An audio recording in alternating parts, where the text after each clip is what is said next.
We'll guide you through how to make a FaceTime audio call in iOS 26. If you find this useful, then consider subscribing and liking the video. Here we are on my iPhone. So a FaceTime audio call is really convenient because it goes and uses the Wi-Fi, not your network SMS provider.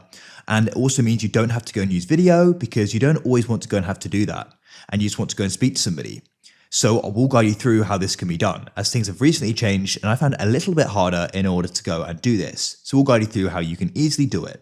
So for example, I was having a conversation with this person here, then I went and pressed their name at the top. And what I want to do is I want to go and then press on the phone button, say, but that just goes and starts the traditional audio call, which I don't want. This is with my network provider.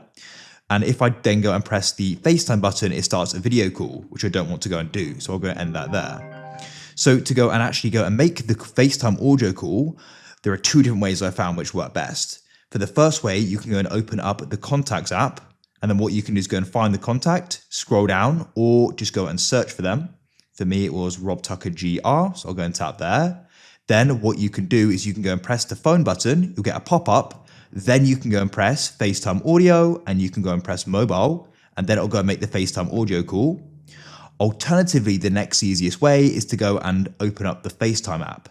Then what you can do is go and press new call at the bottom, and you can then go and search for the person. I've got it in suggested here, so I can tap there. Then you can press the phone icon to the right, and that will go and do an audio call. That's it.